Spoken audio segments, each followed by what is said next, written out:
There's too many people that are isolated in trying to do good work for God. They're all trying to figure out how to market Catholicism in a fresh way that actually engages people. So we tried it the first year, had tremendous success. It's exciting. I'm having fun. I'm meeting a lot of really great people. I have been to all of these shows over the last year, and by far this is my favorite. I want to emphasize the importance of what you're doing as lay apostles in the CMN. The Catholic Marketing Network has a service that the marketplace needs and the church needs. There's the distribution of a lot of Catholic religious items, but most of the people you talk to, they say, we really come for the networking. It's a great joy to be here. In fact, it was almost 10 years ago that I came to the Catholic Marketing Network for the first time. There was a friend and I putting out sacred music, and Ignatius Press picked it up and they showcased us, and before you know it, we had sold 20,000 copies to people like you. And that sprungboard a company that now has reach in about 8 different countries. I found really good and very interesting because I like when people come from everywhere and we can learn a lot. We come to show something, but they show us too. So that's amazing. This is always one of my favorite events. I always love coming here and being here because it's such a synergy to be around like-minded people with the same ideals, the same love for the church. So it's beautiful.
Welcome to the Sowing Hope podcast.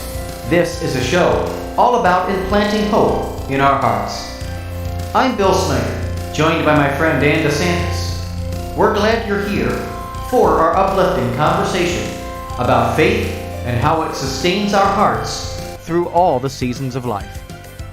Thanks for walking with us.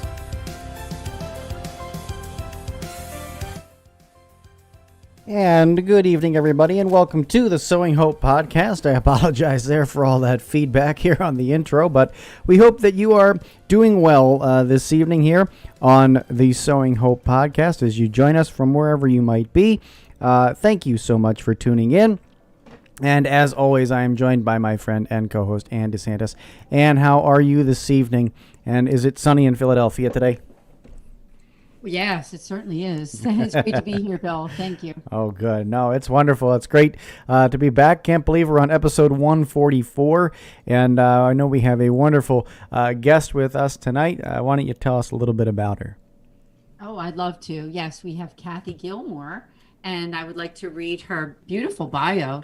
She is a virtue advocate and the creator of the Virtue Heroes. In a world groping in darkness, the meaning of virtue itself has been marginalized. Cathy works to shine light in hearts where authentic virtue is lost or forgotten. She's on a mission to empower children, youth, and grown-ups with fresh energy to understand and exercise true spiritual strength. Cathy's dynamic skill as a speaker, catechist, educator, and award-winning children's author integrate with her background in marketing and merchandising to create the fresh and fun approach to family virtue formation known as Virtue Heroes, a unique spectrum of creativity with a supernatural sprinkling of faith, hope, and love has created the beguiling charm and powerful value of these characters who empower character in kids. Cathy's passion is to captivate the imagination of children and youth and ignite in them a desire to grow strong in the true and lasting goodness of virtue. Mrs. Virtue Lady prays that you and your children and grandchildren will be part of Virtue Renaissance, renewing hearts, transforming culture, and blessing the world, with each of us as tiny virtuous heroes for God. I love your bio.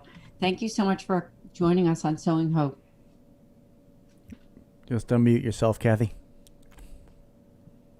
Thank you. I'm so glad to be here.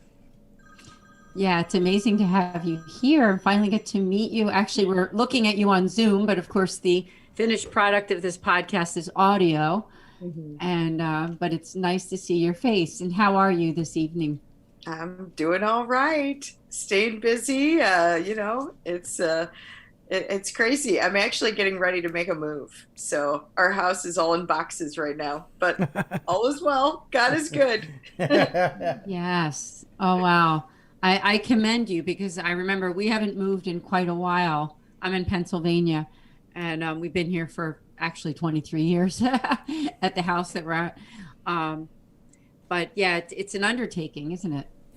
Well, and for me, there is this uncanny little opportunity for virtue in the midst of all of it, because there's so much transition. There's so much work, physical work to do. And it's funny because my husband and I, we can get pretty snappy with each other. And yet, once we start working on a move, we've actually moved like 7 times. We're nuts. And he's not even in the military. We're just, I guess we're ADD when it comes to housing. But anyway, but it's so interesting how for us as a married couple, the virtue seems to shine when we're working together as a team on these moving projects. So thank you, God, for the grace in that. That's beautiful. Yeah, that's beautiful. So for those who are listening and have never met you before, don't know much, the Virtue Advocate, I love that title. Tell us more about how that came about in your life. Yeah, when I started actually publishing books and found my author voice, the first book that I published was a team effort with my sister that's called Easter Bunny's Amazing Day. And the two of us came up with this wonderful book that sort of rebooted the Easter Bunny and put him in the tomb with Jesus and had him be basically Jesus's first disciple, this terrified little tiny bunny. Super sweet story. And Jesus picks him up, holds him on his shoulder and says, "Don't be afraid, little bunny, I am with you." And so then the bunny then goes on forever after to share the joy of Jesus at Easter with everybody. So when that story came to be, I found my author voice, and I found the fact that I felt like I was really being called to create stories with these little animal characters that tell their own story of a powerful either Bible or spiritual history moment. And so then when I started figuring out, and then the focus was going to all be on virtue. Each story was going to be devoted and dedicated to virtue, a certain virtue. Well, then as I got to the point where I'm like, okay, how do I frame this? I was like, well, I'm not a virtue expert because I don't have an alphabet after my name, like so many of the expert people do. And I'm like, well, what am I? And then I decided I'm an advocate, because truly virtue itself is being maligned in our culture. Now, if you type in virtue on a search bar in Google, the thing that comes up first is virtue signaling. So the fake virtue, the mocking of virtue, the minimizing of virtue, the opposite of virtue is what comes up first. And so that's where I'm like, guys, even if all I ever do in my whole life is to make virtue, the word virtue, trend on Google, I'll be happy. Wow, that would be amazing. Yeah. I hope you do. I hope it happens. I know. Yeah, that would be awesome. No, I love that. And as a parent myself, my kids are older, but how important is it to teach them virtue? Because I'll tell you, vice is everywhere when it comes to, the attacks on kids, I think, and our culture, right? And so I think that's an incredible thing that you're doing, bringing that as an important part of how we should live and the way that we react to life and the way we react to situations that happen. Well, and truly, I think this all really got energized in me because I had wanted to be a children's author ever since I was in college. And it basically took me, I was that frightened bunny, hiding in the cave for 25 years, trying to get the courage to actually be a published author. And when I finally was, and I looked out there, my son was a little bitty guy. I call him one of the editors on the first book because he was only maybe 5. Well, as I started writing the other stories, he was getting older and he was quite a reader, and he was getting to the point where he was almost in middle school. And I was watching what was happening to him as he was reading more of the pop culture type stuff that's available for young people. And it made me even more energized to want to advocate for everybody to find the books and the storytelling that actually energize a desire for virtue in kids. Because most of the pop culture stuff does not. It energizes a desire for vice, for everything, for humor that mocks, not humor that laughs with and alongside. All of those different kinds of things. So even just being in this, this profession, I guess, of being a writer, with my son walking through that age and experience, it energized me all the more that the power of story is how we actually get into the heart. And that's where virtue happens. Virtue is the lived faith. We've got a lot of intellectual faith, but the lived faith is virtue. So that's where that kind of really operates for me. That I love how you describe that, because it's got to go from the heart, from the head to the heart, right? I was going to say the other way around, but no, it's got to be from the head and into the heart and into the actions. And what you said too about the humor, and I have daughters. I don't have any sons, but and I think it affects both boys and girls, all of us, right? But I mean, I know when you're talking about your son and that being exposed to that sort of that dark humor sometimes that kids, I know your perspective, like you said, through the eyes of your son, but how sad is that? But the antidote is virtue and teaching your kids virtue. Parents have a responsibility, don't they? I mean, to teach. And the thing about it is that if you teach it intellectually, they don't get it. But if you give them experiences of virtue, whether it's through a story that then they can imagine it and they can internalize it through the story, or through lived experiences of where you're actually behaving with virtue in some way, then it sticks. And that's the hardest part, is because most of our education happens in a classroom. And it's very difficult for kids to really grasp the concepts, the vocabulary, the words of what they actually mean when you're just talking about virtue. It's so much more than just the words. Yeah, right. And I really like how you draw that out, Cathy, because I think for so many people out there, they think that the Catholic Church too, or that living a life of virtue, you have to go around with this sad face on, right? Like you have to go around with, I am this so pious or so holy that I never laugh in my life, that I never enjoy life, but through living the experience of virtue, you realize that it's actually a rather joyful experience, right? Like you realize that this is joyful and fun and engaging, and living life to the full. It's not a boring life to live virtuously. And I think oftentimes that, as you mentioned, the first thing you search for when you search for virtue, now Google puts virtue signaling up there, all the negative stuff. So people are like, oh, I don't want to live virtuously. I want to live, with all this vice. So yeah, I mean, that's awesome that you are drawing that out and saying, you know what, enter into this lived experience, enter into this life that is gonna uplift you and live to the full your human person.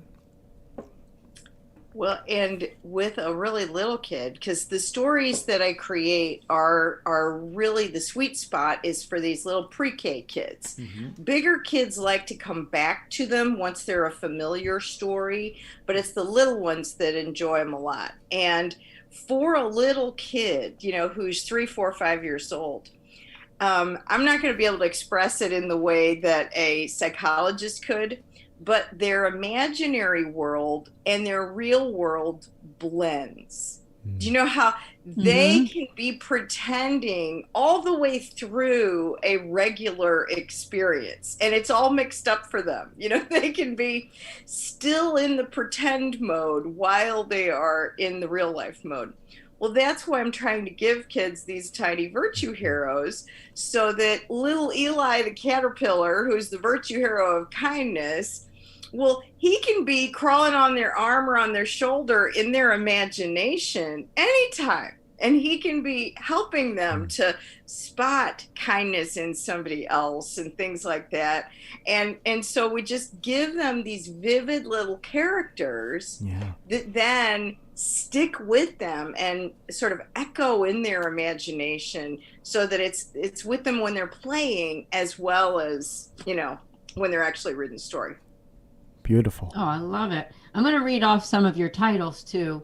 And Cathy's Tiny Virtue Hero storybooks is The Mouse and a Miracle, Wisdom Finds a Way, Jesus Lost and Found, Easter Bunny's Amazing Day, and Little Lamb Finds Christmas. Little Lamb Finds Christmas. Just wanted to read off some of those. What was the experience like for you writing those books and the illustrating? Now, do you do the illustrating as well? Or? Not at all. Okay. I could not begin to illustrate to the degree. We had separate illustrators for the first 2 storybooks that came out. Easter Bunny's Amazing Day, that has one illustrator. Then Little Lamb Finds Christmas. Both of those are published through Liguori. So both of those have individual different illustrators. Then for the Tiny Virtue Heroes series, I am working with a woman named Jeannie Egolf. And she is just extraordinary. I don't know if you guys, I feel like you guys may have had her on your show at some point. Yeah, she's a good friend. Yep. Have you? Yep. Oh, yeah. Yes. Oh, wonderful. And she is just incredibly talented. And really, I gave her such a huge challenge, and she has risen to the occasion, because I told her that I didn't want sappy, sweet art. That so much children's literature can fall, especially religious children's literature, can fall into a very similar look, overall look. And so we didn't want anything that already looked like it had been done religiously. And then I said, and would you please go and look at all of basically the history of Disney illustration, Disney, Pixar, all of it. And I said, because I want these to have the appeal of classic Disney and all that. And so she has done such an extraordinary job with these characters to make them have that fun and sparkle and cuteness without looking harsh. Because nowadays, a lot of the artwork for children has gotten a lot more stark and a lot more harsh. So she keeps it soft and sweet, but fun and memorable and very engaging. So wow, That's it's all awesome. put together so well. You're doing great work. Yeah, it's amazing. Thank you. Yeah. Thank you. I hope that a lot of children will be blessed. And what I like to tell parents and grandparents is that, especially grandparents, because, a lot of parents, young parents these days, they're of the generation where they're not sure how important religion is in their life. You know, they've kind of come through the gauntlet, and it's like, yeah, it's nice, you know. Whereas the grandparents know that it's a lifeline for your whole life. It's everything. And yet they look at their young people, their young adult children, and they're grieving. And they're like, what do I do? I have these children that are now having my grandchildren. They really don't want to talk about faith. They really don't want to hear about it. They don't care. You know, they're just not into it. Or some of them are really kind of negative on it. How do they reach them? And I say, give them the children's book. Give them the storybook. Because to anybody looking at these books, they just look like a cute, basically like a little Bible storybook. You know, the Mouse and a Miracle is telling the story of Mary at the Annunciation. Wisdom Finds a Way is just the story of the kings visiting baby Jesus at Christmas. And the story of Eli, the caterpillar, Jesus Lost and Found, is just the finding in the temple. It's Mary and Joseph looking everywhere to try and find Jesus. So they're very, you know, regular little Bible stories that are illustrated real cute. But the fact that the virtue element is in there is done in a way that then it touches the heart of that sort of apathetic parent at the same time that it's touching the heart of the child for the first time. So I pray, and so far I've had people contact me and say I'm in tears, you know, reading and different things like that, because some little special thing will touch them. There was a Marian scholar who read the Mouse and a Miracle book, and he was so excited. He's been studying, you know, he has the alphabet after his name, okay? He spends his whole world studying Mary and the Blessed Mother. And he was so excited that Mary danced at the end of that book. And he's like, I always imagined Mary dancing, but no one's ever drawn a picture of her dancing. She was a Jewish girl. She would have danced. That's right. Yeah. But I was determined that this was the first 20 of these books will align with the mysteries of the Rosary. And I was determined that every one of them that's in the joyful mysteries leaves the reader with a sense of joy, right? Real joy.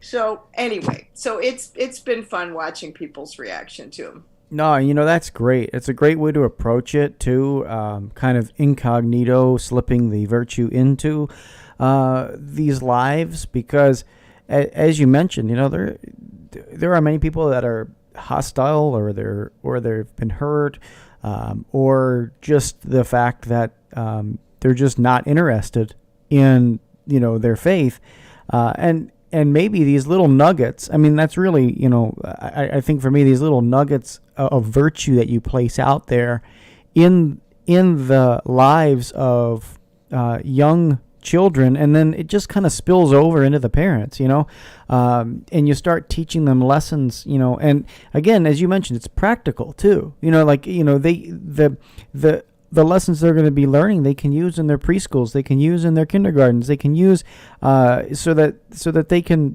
learn how to live virtuously from you know, their very young age, and all done with you know, a little bit of just kind of subtly slipping it in to the household. So I think you're exactly right, Cathy. You know, target it out to the grandparents, and, you know, of course, faithful parents who really want to, you know, help their kids understand virtue and then live it at a young age. Because I think when you live virtuously at a young age, it makes it easier as you get older and older and older, and, you know, into puberty and all those other, you know, things that you know, come with growing up. So just awesome stuff. Thank you so much for all the amazing work you're doing.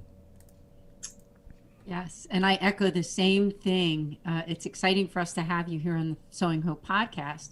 And I wanted to make sure that we touched on those 3 hats that you wear as a virtue advocate. And I'm just going to read a little paragraph that, as the lead with marketing and event planning for Catholic Marketing Network, planning the conference portion of the Momentum 21 event, and empowering all kinds of Catholic ministries and businesses to equip Catholics for lives of faith and virtue. Now, the Catholic Marketing Network conference is coming up this month here. We're taping this in July, early July, of course, of 2021. And the conference is, I believe, the 27th and 28th and 29th.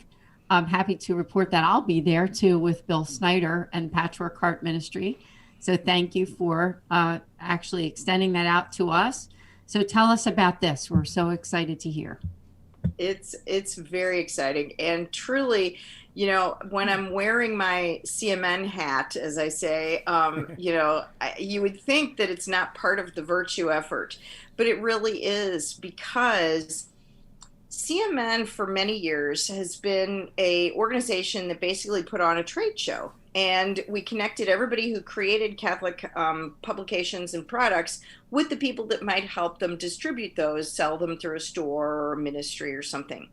And that was really good. And that was a niche that was important to fill when the whole effort of evangelization was sort of young.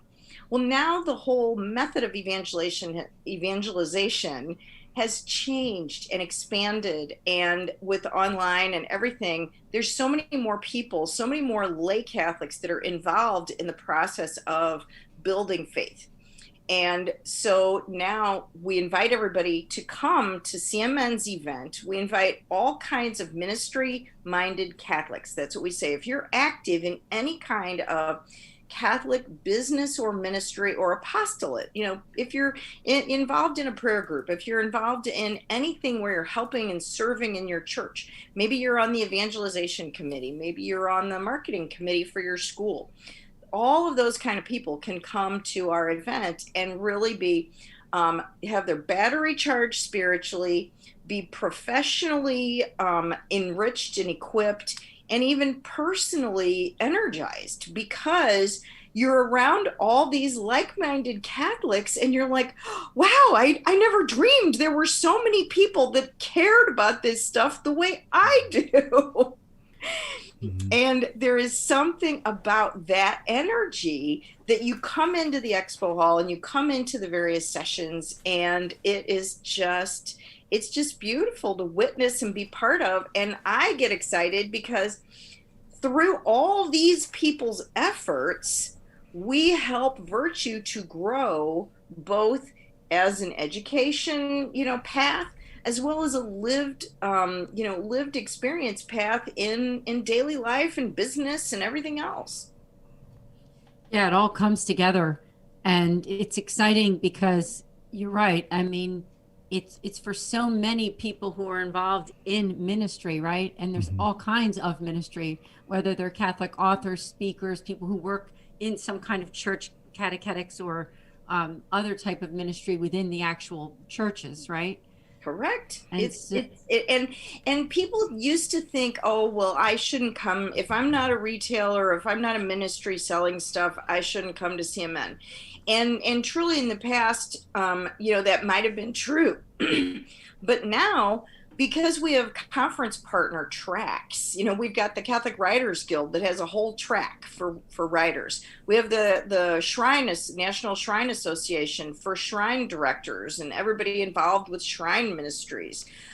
We have the SEMA apostolate, which is the Coalition of Eucharistic and Marian Apostolates. So this is this collection of all these different Marian and Eucharistic apostolates. So all that track, all those people that are able to come and connect and find ways to make a difference by working together. Yeah, exciting stuff. Now, another facet of your work is as a speaker, empowering families and schools to help children desire to live with heroic virtue, speaking at Momentum 21 as part of the Catholic Brain Conference for DREs and catechists. Topic is practicing the virtue of prudence. So tell us more about this. Well, and this is what is another layer of what is sort of making the whole identity of CMN just be transformed, is that we are having a national educator, catechist, DRE conference as a track within Momentum. And so, I mean, we've even had some groups say that they're, can we bring 26 of us? And we're like, oh my God. So it's exciting to see the fact that now that DREs and catechists are going to be able to come to a conference-based event, and they're not going to be in their own little bubble. They're not just going to be surrounded by other catechists and DREs. They're going to be surrounded by all kinds of people who desire for the faith to grow and blossom in families, and not just the kids, but how do we energize the whole family? How do we energize the whole parish?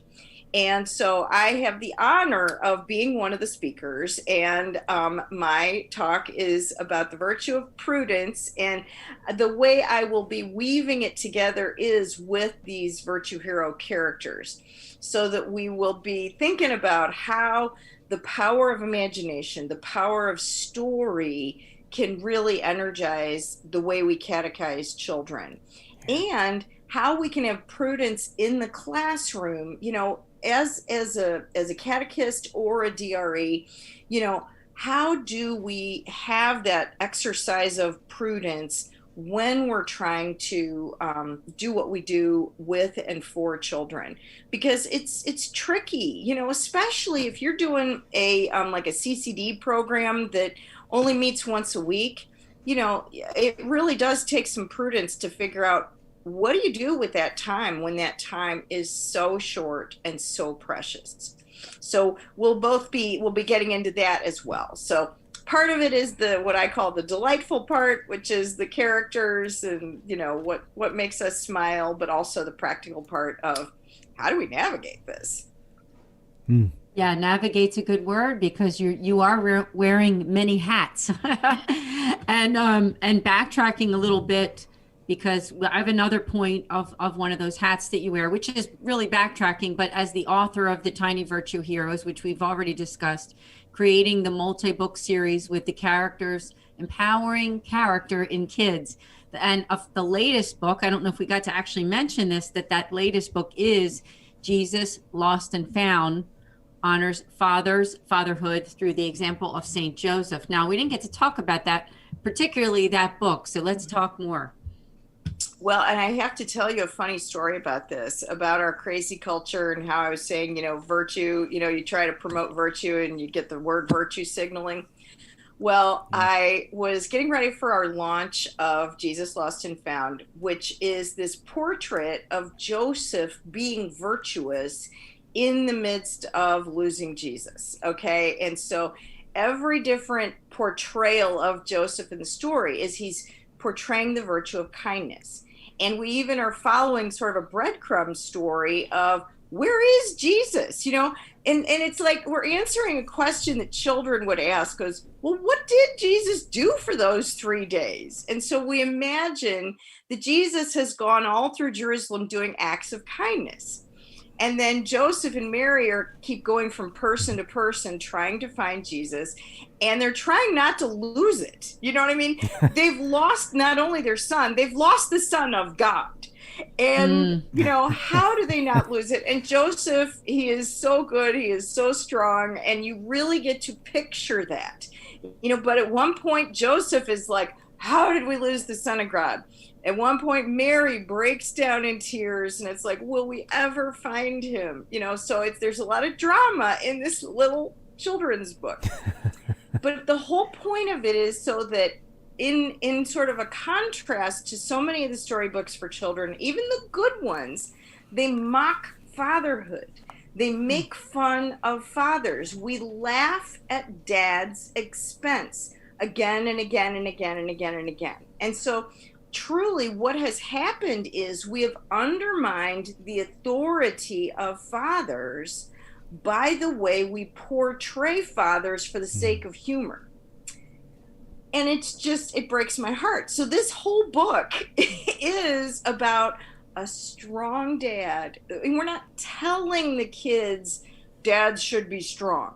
We're showing them a strong and loving father one of my favorite moments in the whole story is the final picture of the book where Joseph has his arm around Jesus, and he says, and it's like a dad joke. He says, well, maybe we should have thought to look for you first in the Father's house.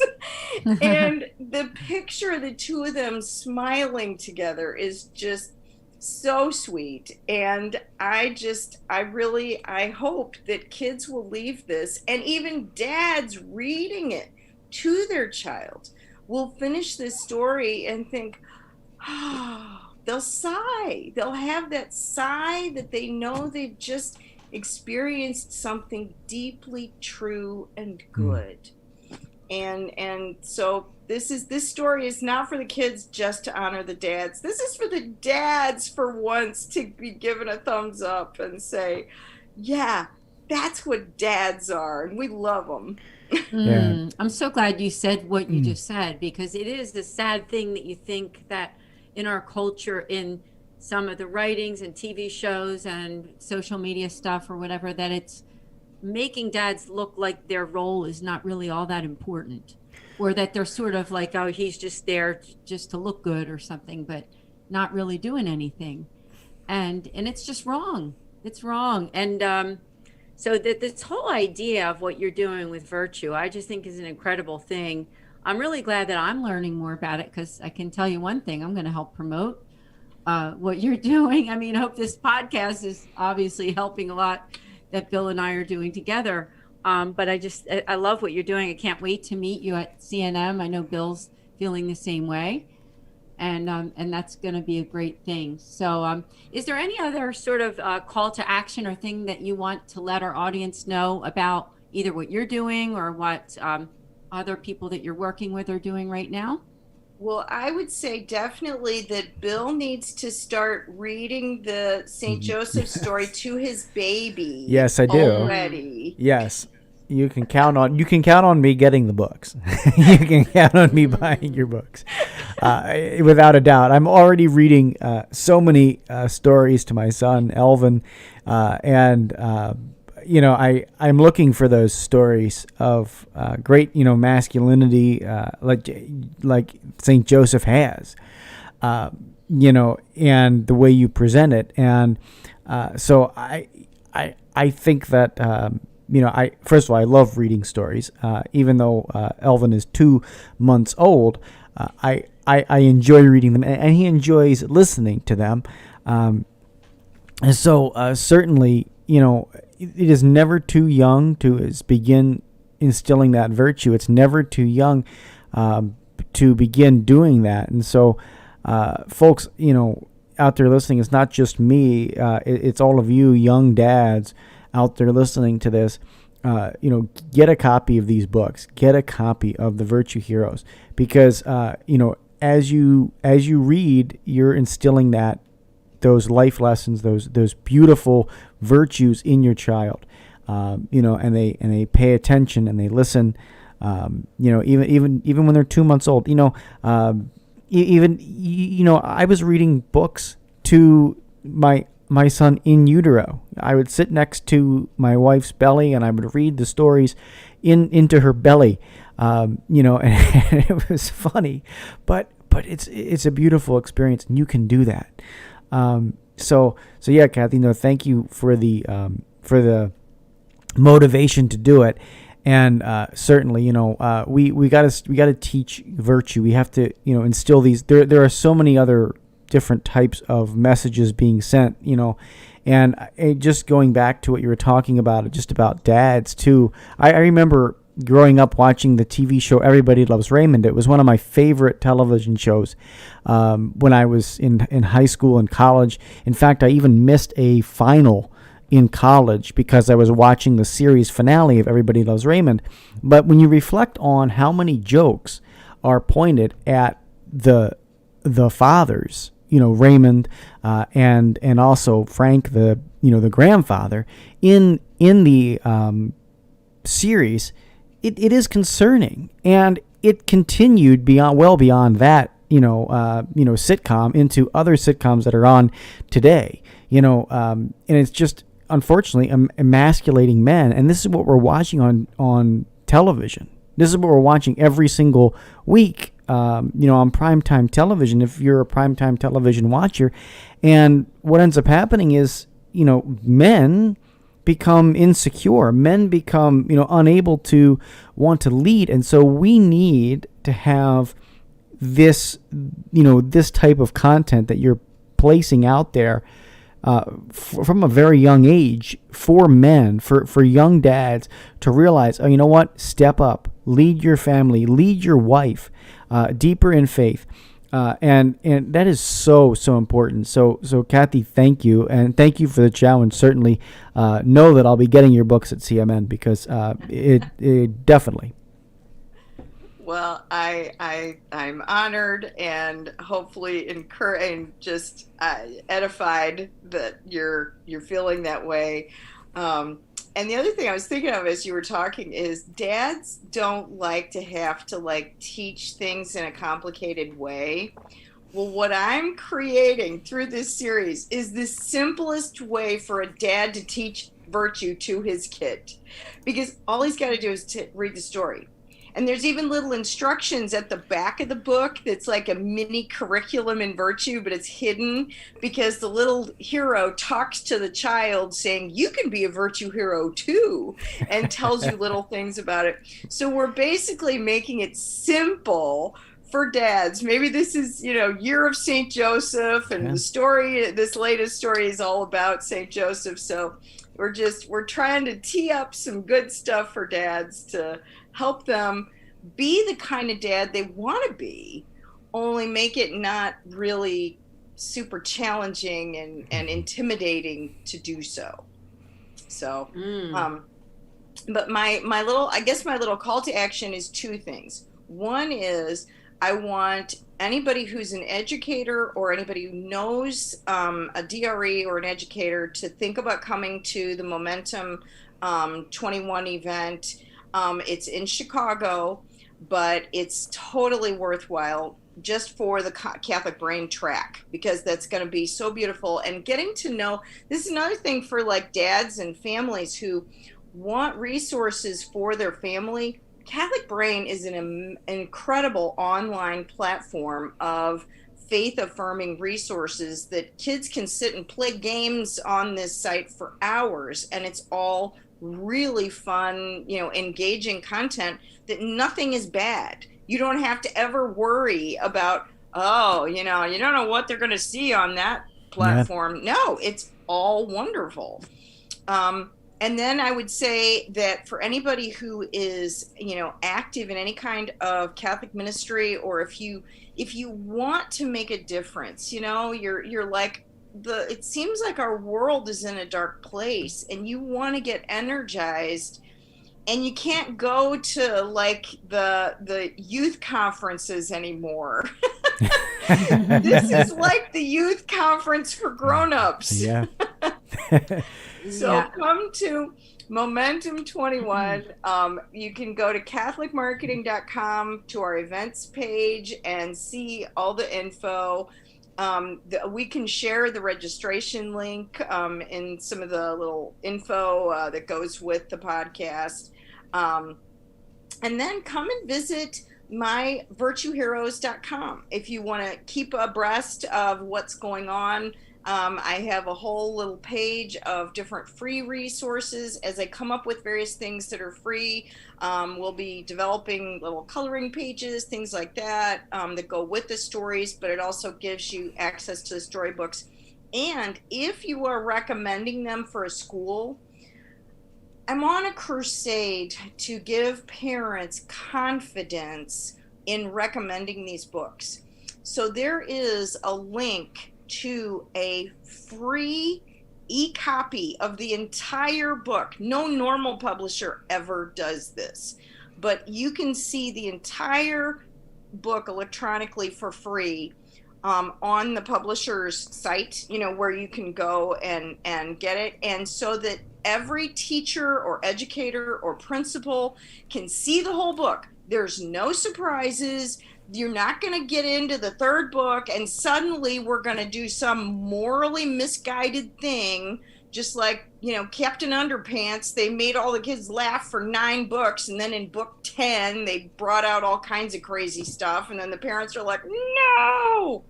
So, no, we will never do that. We will never put in, surprises that you weren't expecting. And we will always have the books available in entirety for people to see so they know what they're getting. That's awesome. So CatholicMarketing.com for the event and everything Catholic Marketing Network, and then VirtueHeroes.com for everything that is all about the little Virtue Heroes. Awesome. Beautiful. Boy, it's so exciting. It makes me excited to be there with you and Bill and everybody else coming soon. Now, we didn't speak too much about your personal life, but I did want to read a little blurb I have about you, that you're a native of St. Louis, Missouri, revert to the faith after leaving for 5 years, being intensely anti-Catholic, married to your husband for 37 years, 3 wonderful children, and you're longing for heaven, but I am content with, I meaning you, are content with dogs and chocolate as my favorite delights on earth. And that's something that you sent me. So anything about your little bio there, I'd love to hear more. I mean, first of all, congratulations on 37 years of marriage, and that's wonderful. And, living in St. Louis now, I know you're moving. Are you staying in the area though? Yes. We just, we're just moving to a different spot in St. Louis.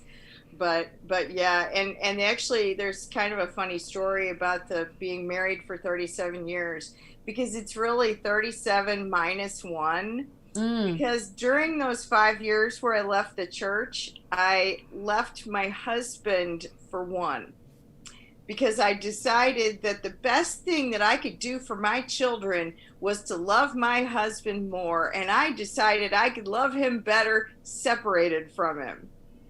So we separated the house. This is when our kids were very, very little. And it was, oh my goodness, very difficult, because he did not leave the church. He stayed a Catholic. And so even when we then reunited, God basically gave me my marching orders to go and give our marriage one more try.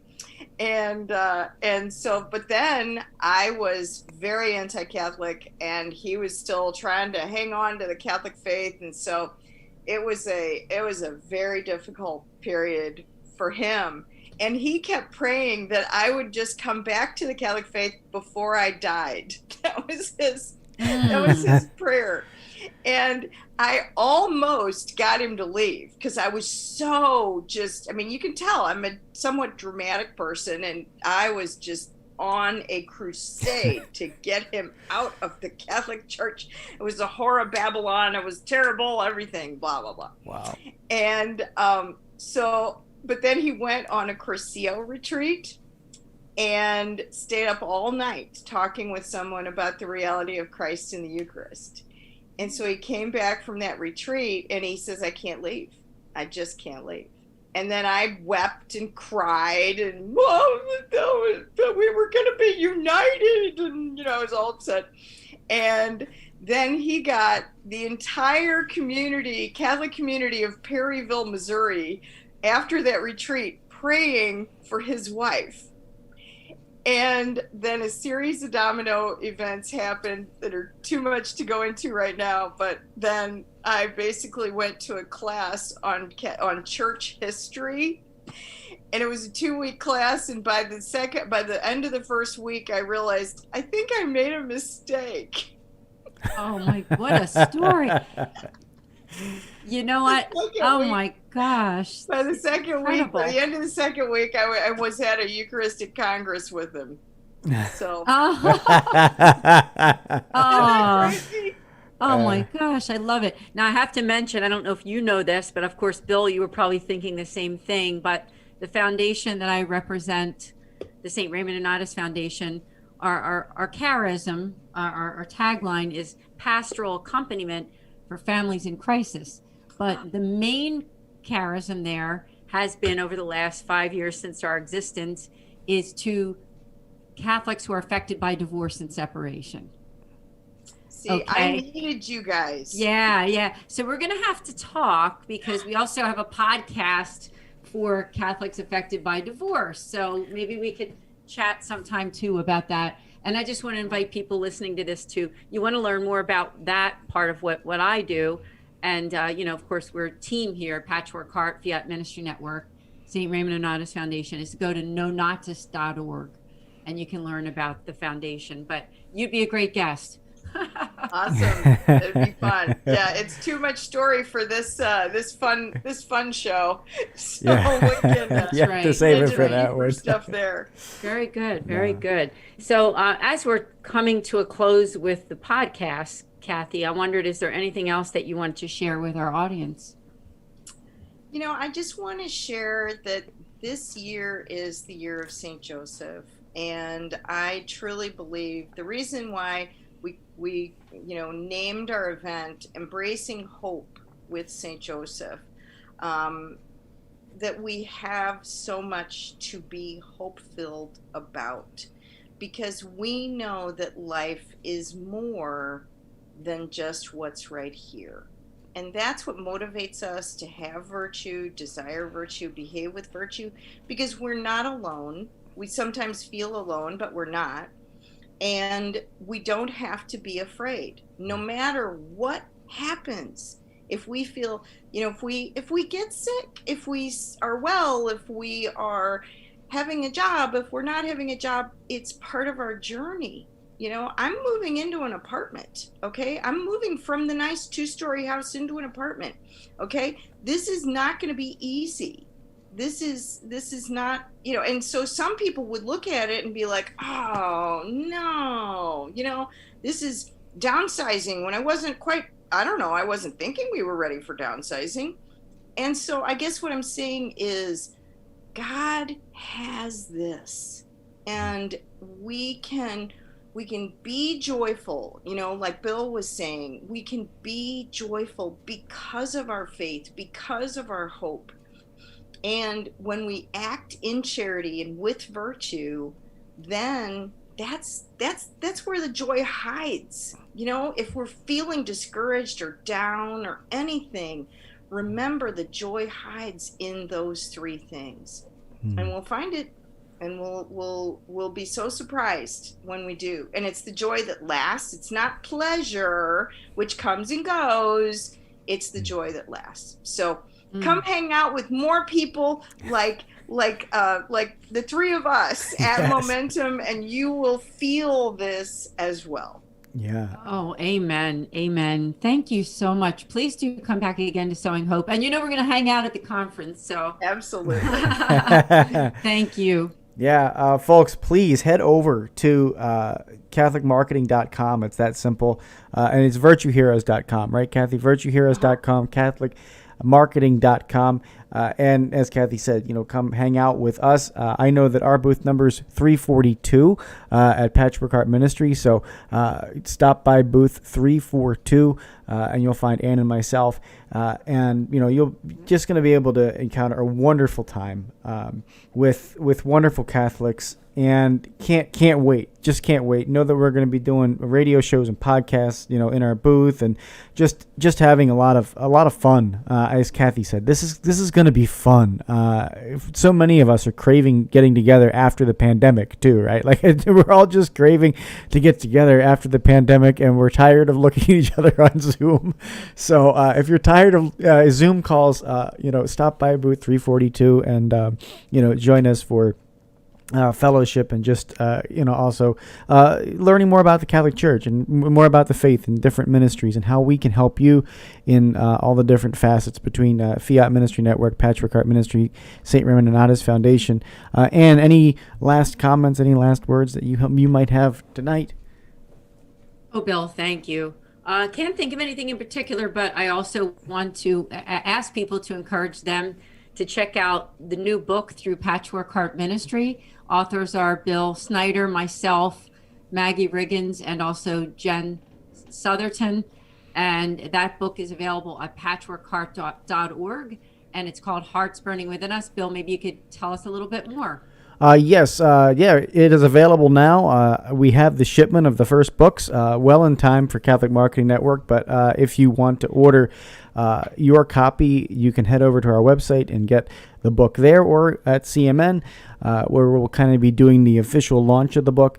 But we're super excited that we have them, the hard copies in our possession, and we can certainly mail them out to you. So so excited that book finally came to fruition, and just super excited about the big launch at CMN.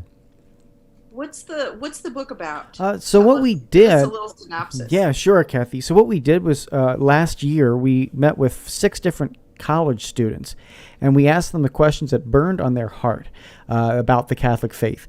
And we spent the summer 3 months with the 4 authors and ourselves on Zoom each and every week, and we went back and forth about these different questions that they had on their hearts. And they were deep questions. They're not just superficial things, but in the vein of kind of like, Did Adam and Eve Have Belly Buttons by Matt Pinto. We kind of put together this question and answer book. It's 42 questions, and they range from questions about the magisterium to sexual ethics to morality to all kinds of things. I mean, there's even a question about smoking marijuana. Is that okay as a Catholic? And so there are wonderful, just really down-to-earth questions, and I think real-world responses that can be lived.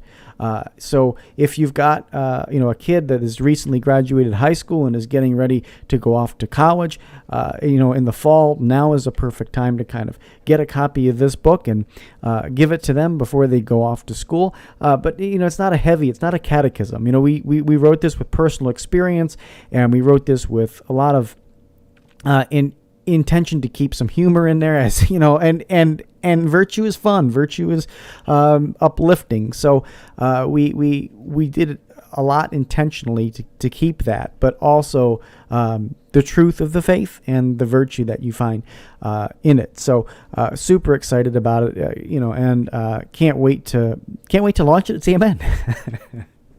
That's exciting. Yeah, it is. Well, that's what CMN tends to be. We are sort of an incubator for new ideas in the Catholic space. So that's fun that we get to share that moment with you. Yeah, it is. It's so much fun. And folks, this is all the time we have for this episode. I'm sure we could talk for another 3 hours about all this amazing stuff.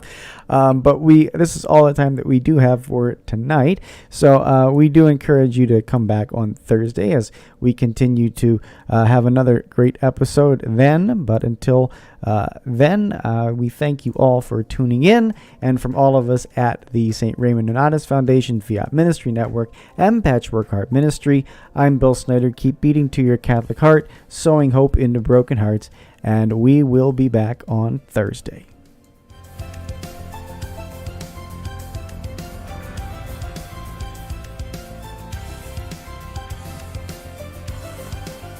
Thanks for listening to this episode of Sowing Hope on Patchwork Heart Radio. For more information about this podcast and our ministries, visit our websites, patchworkheart.org and andesantis.com. You can also follow and interact with us on Twitter at PWH Ministry or Andy Santis 2.